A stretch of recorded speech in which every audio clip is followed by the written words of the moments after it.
नमस्कार. लोकतंत्र T V चॅनलमध्ये सर्वांचे स्वागत. आज आपण ईश्वरपूर येथे आलेलो आहोत. शेतकरी आत्महत्या कलंक पुसण्यासाठी शेतकरी अभ्यास शिबिर गुरुवार दिनांक 19 मार्चपासून चालू झालेले आहे. या संदर्भात आपण शेतकरी संघटनेचे राष्ट्रीय अध्यक्ष रघुनाथदादा पाटील आपल्या संवाद साधत आहेत. दादा बोला.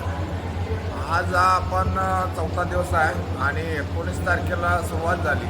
19 तारखेला आमच्या दृष्टीने महत्त्व असं आहे की 19 तारखेला 19 मार्च 1986 रोजी आमच्या यवतमाळ जिल्ह्यातल्या चिलगावान गावच्या साहेबराव करपे नावाच्या शेतकऱ्यानं सहकुटुंब म्हणजे मालती करपे, त्याची पत्नी, 2 मुलं 2 मुली अशा 6 लोकांनी आत्महत्या केली.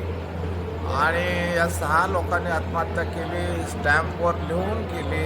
या कारणांच्यामुळं, सरकारच्या धोरणामुळं आम्ही आत्महत्या करतोय. खरं म्हणजे त्यावेळेस त्याला वाटत होतं की हे सगळ्या जगाला कळाल्यानंतर या देशात काही हडकंप माजेल आणि शेतीमालाच्या भावाचा प्रश्न सुटलेला दिसेल, परंतु दुर्दैवाने असं काही झालं नाही.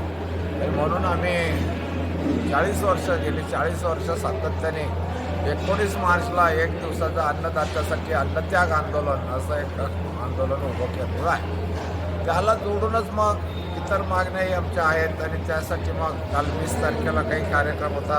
21 तारखेला 22 आज उद्या 23 तारखेला शहीद भगतसिंग राजगुरू सुखदेव यांना फाशी दिलेला दिवस आहे. 1930 साली त्यांना फाशी दिलं आणि देशाच्या स्वातंत्र्यासाठी त्यांनी आपले प्राण दिले.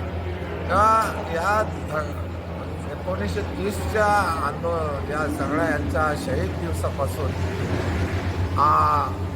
जो काही आगडो मुसळला या देशामध्ये की 1942चा लढा सुरू झाला आणि 1942 नंतर सरकारला, ब्रिटिशांना 47ला या देश सोडून जावं लागलं. तेव्हा या संबंध इतिहासामध्ये माझे वडील स्वतः क्रांतीवीर आप्पासाहेब पाटील हे मोठे क्रांतिकारक होते. त्यांनी 23 मार्चला शेवटचा श्वास घेतला. तर उद्या आम्ही त्यांचा स्मरण दिवस सगळ्यांचा साजरा करणार आहोत.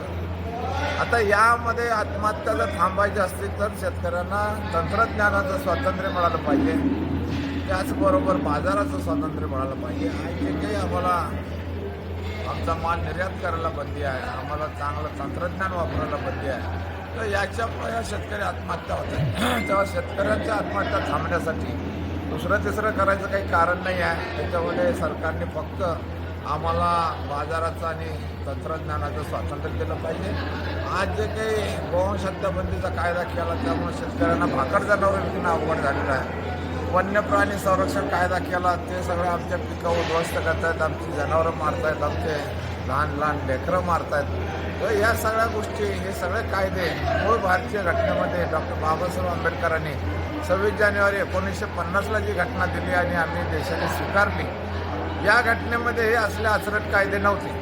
आमची मागणी अशी आहे की डॉक्टर बाबासाहेब आंबेडकरांच्या घटनेची पुनर्स्थापना झाली पाहिजे आणि हे जे काही शेतकरी विरोधी कायदे 9व्या परिशिष्टात टाकल्यात, ते 9व्या परिशिष्टातले शेतकरी विरोधी कायदे काढून टाकले पाहिजे.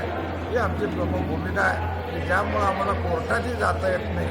तेव्हा या 4-5 दिवसात या सगळ्या प्रश्नांच्या उहापोह चर्चा होऊन आता आम्ही उद्या शेवटचा दिवस होणार आहे आणि सरकारला झालेले ठराव आणि त्याच्या अंमलबजावणीसाठी मग प्रसंगी कोर्टात जावं लागलं तरी चालेल, पण आम्ही कोर्टात जायची तयारी करत आहोत. धन्यवाद. लोकतंत्र टी व्ही चॅनलशी संपर्क साधल्याबद्दल.